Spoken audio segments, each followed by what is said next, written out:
Hi guys. Sorry, I'm a couple minutes late. This takes a little more like juggling doing this by myself today. I'm gonna see if I can pull it up on my tablet. Liz is she's on the beach today. So it's just me. You gotta deal with just me. But that's okay. I'm nice too. I'm in my sewing room because I didn't see the point of driving into the shop with my kids to shoot a video there with just me. So I'm gonna bring you into my little house. It's not a big space. This is the smallest room in my home, and it's something like 8 by 9 feet, maybe 8.5 by 9 feet. So it's not a big room, but it serves my purpose well, you guys. I mean, I have a few things on the wall, not much. I got my rulers hanging up, and this is just a big giant piece of fleece that I have like pinned to the wall that I put all my quilt blocks on. That's my design wall, so you know, super fancy. Anyway, I'm gonna show you guys how to make beeswax wraps. I really like this product, you guys. I really do, because see, like, this is a block of cheese in here, but I can reuse this over and over again. So instead of using saran wrap or a plastic bag, I can use leftover cotton fabric, nice 100% cotton, and some nice all natural beeswax. And it's a nice, fairly waterproof product. It's not great for liquid things, obviously, though it does work fine if you want to wrap up like half of a lemon or half of an avocado. But like, this is a block of cheese. This is my sandwich for later. So they're a really fun product, and they're a lot easier to make than you might think, especially for you quilters out there, because you have cotton sitting around, you have an iron sitting around. My guess is you have parchment paper somewhere in your home, because that's what you need. And then the other thing you're gonna need, obviously, is beeswax. I have two different kinds. This is a yellow beeswax. This is a white beeswax. The only reason I use two different is because sometimes the yellow can be too much color added to something. If you're using a very light colored fabric, it might end up looking yellowed. So in that case, the white pellets could be a good way to go. These are, I mean, I bought organic beeswax. It's really easy to find in these little pastilles. I only bought it because I ran out of the beeswax my father-in-law gave me, because apparently I use beeswax a lot. But they're really easy to find. I will have some in bags at the shop because it really doesn't take that much. So I'll have some smaller bags for sale at the shop later this week. Anyway, so let's get started, because I'm going to show you just how easy this is. Okay, what you're going to need an ironing board. I think you guys can see my ironing board. I'll pull it back into frame a little bit. I did put this on here so I could see what you could see. You're going to have your iron on a low setting. We're looking for like 170, 180 degrees. Okay, guys, we don't want to burn it. I was just ironing cotton, so I just had to turn mine down. Because, you know, I had to cut out my motive block head this morning because that was somehow a priority. I don't know. You can do this in the oven. A lot of the tutorials you might see would have you do this in an oven. I'm impatient, plus I'm a control freak, and I think I can control it a little better with the iron, so that's how I do it. So you're going to want one piece of parchment paper, just covering your ironing board, you know, because we don't want beeswax melted into your ironing board cover. Okay? Then you're going to take a piece of fabric. This one I'm using is a 12-inch square. How cute is this? Like roosters, eggs, herbs. Like, doesn't this look like it belongs in a kitchen? Anyway, so I'm just going to lay that down on my parchment paper. Okay? I'm going to take my beeswax, and I'm going to sprinkle it over these pellets over the top. Now, it's probably going to take a bit more than you think it will. I don't know, maybe you'll think you need to cover every square inch. On the bright side, if you need to add more, it's really, really easy to do. So don't go too overboard with it, but don't think 5 beeswax pellets are going to do it either. So I've sprinkled that on top. Now, I definitely don't want to just put my iron on this because it will never come clean. So I'm going to take a second beeswax pellet. Hello, friends! Oh, Liz says she's on a line waiting to get on a ferry. I still don't feel bad for you. Well, maybe I do. Okay, anyway, so I covered my fabric, my pellets, and I'm just going to gently iron it. What I'm looking for is just melting. That's all. And you'll be able to see. It gets puddly. It gets darker. You can see the liquid moving around under your iron. I just want it fully melted. And then I'll work it around a little bit with my iron. I'll press to make sure that I've got the entire piece of cloth fully saturated. You just don't want any dry spots in the fabric. You want it all fully saturated with beeswax. See, I can see as I push to the sides, little puddles forming on the sides. So that means I hit everything along the way. So that's a good thing.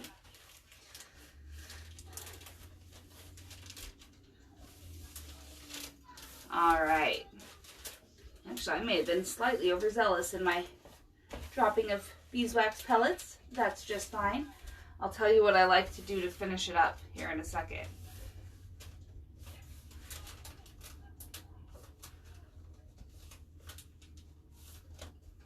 Alright, make sure I've got over here. See, I've got this one spot that's a little dry. There we go. Okay, now what you don't want to do is just let it cool like this, okay? You don't want to let it cool. Sorry guys, if you can hear my dogs bark, it's because the garbage truck just pulled up, and you know, my dogs are not fans of the garbage man. Not even a little bit. Like, my bulldog thinks he's like defending us against something horrible. But he's in a crate, so he feels very impotent at the moment. Alright guys, so I pull it off while it's still warm and wet. Now guys, it's not that hot. Okay? It's not that hot. We've got it. I'm going to unstick this because I don't want it to be like this. Now, if you have a clothesline, you can just hang it up. Or, seriously, wait 10 seconds. The beeswax cools pretty quickly, okay? And all we want is for it to not be melted anymore, you know? So it doesn't take long. And we're pretty much already there. Like, shake it a little more. When I was making these the other day and I was not on camera, I was just holding them over like the vent in the floor in my sewing room. Just let the cool air blow on them for a second. This, you can see all my leftover beeswax on there. The nice thing about making several is then this leftover can just get put onto the next one. So this is already, you can see it's stiff. It's already dry enough to go on to our next step.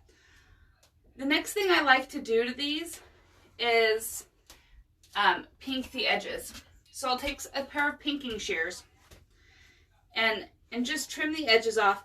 This is just because it helps prevent any future fraying.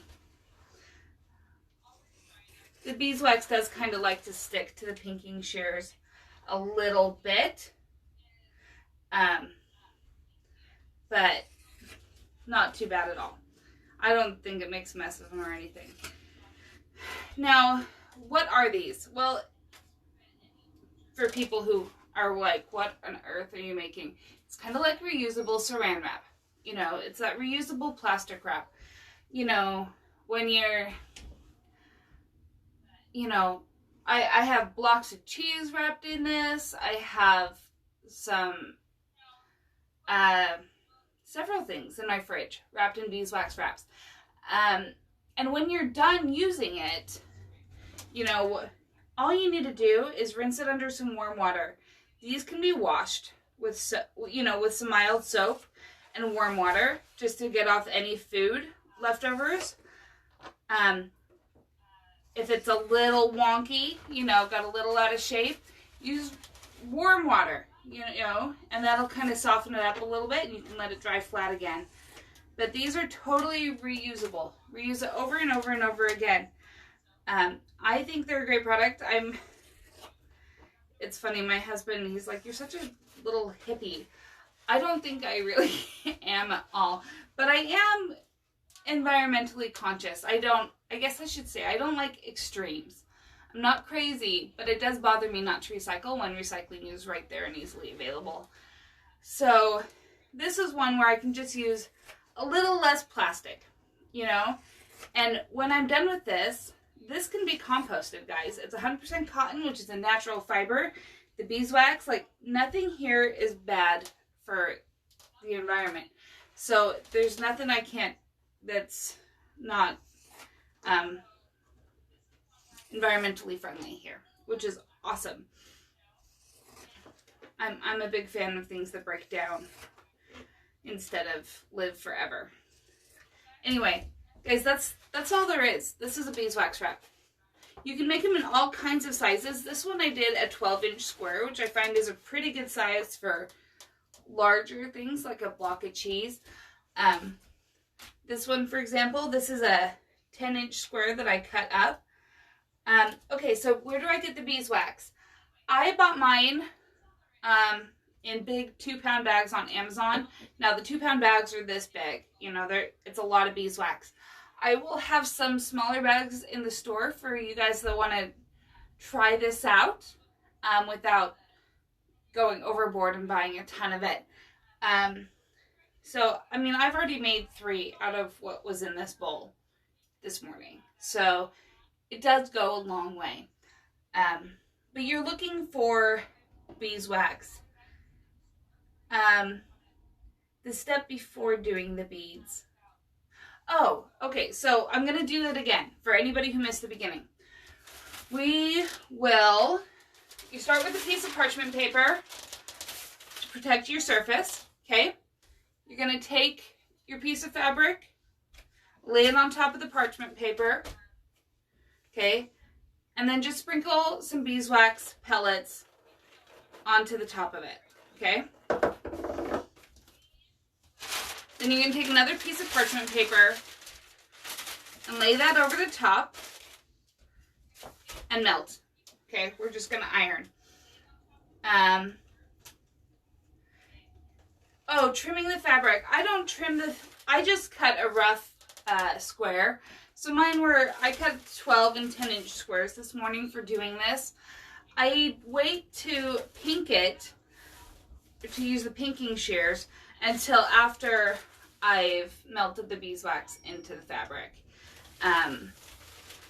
Then it's not that unusual. Sometimes, especially if there's some heavy waxy spots that maybe didn't go through evenly, what I like to do, so that would be for me the next step.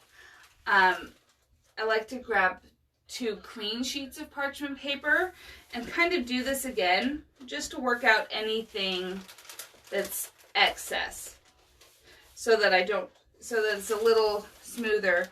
Plus it kind of coats that pinked edge with beeswax. Is that a necessary step? I don't know. It's just something I do. Sometimes I like to invent work for myself.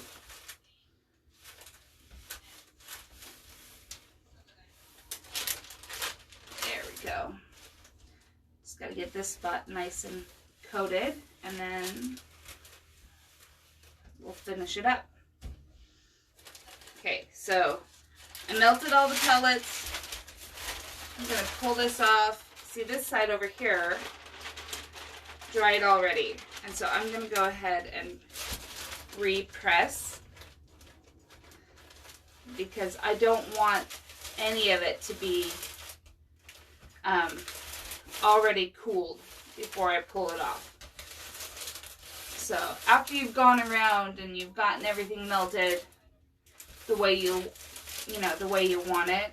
Go over it one more time to make sure it's all still warm, for lack of a better term. Stay. You guys talk to inanimate objects too, or just me? So now this one's all melted, all nice and saturated. And as soon as it cools and dries, gonna miss that, I will go ahead and use the pinking shears and pink the edges. Pinking isn't necessary. So if you don't have pinking shears, don't stress about it. If you do have them, it's definitely a nice step. Or if you have a pinking blade for your rotary cutter, that's awesome too. Anyway, this is already cool enough that I can go ahead and set it down. I see some people that hang them up on like a clothesline. I don't bother with that because really it only takes a few minutes. I mean, less than a few minutes. You guys have watched this cool in my hands. Anyway, that's all there is to it. How to use them really quick, just for kicks. Now that we've made our beeswax wraps, let me show you real quick a nice way to use them. I'm going to go ahead and pull this block of cheddar out of the wrap I already have it in. So it's a nice big block of cheddar cheese. So I just wrap them like a present, you guys. You can wrap them whichever way you want. I'll go ahead and lock this side in over here. And then I just wrap it like a present. I mean, we're talking, this is a sloppy present right here. This is not the one I'm going to give my mother-in-law. I mean, I love my mother-in-law, and she would never judge my wrapping. But you just give it a good press, and it'll lock in place, guys. And this is perfectly good. It's going to hold up. It's going to hold well in your fridge. And I didn't use a plastic bag or saran wrap. So that's fun, too. And when I'm done, so like this one I just pulled it out of, it's ready to go again. If it has food particles left on it, just wash it with some warm water. And you can even use some mild soap and use it again. I store them. My husband laughs at me. I store them rolled up like this, and I just have a bunch of them in a jar. So they're all wrapped up on my counter, ready to use. So that's how we make beeswax wraps. A few fun things you can add to it. I haven't done it on this one yet, but you can. But for like sandwiches and such, you can add an elastic on one corner, like here, and a button on this corner, so that when you wrap up your sandwich, you can lock it without pulling tight. I find that just folding and pressing locks it in really well for me. Kind of think the way you might do with aluminum foil. It works really well, because that's what the beeswax is doing for us there. Anyway, I hope that this is helpful.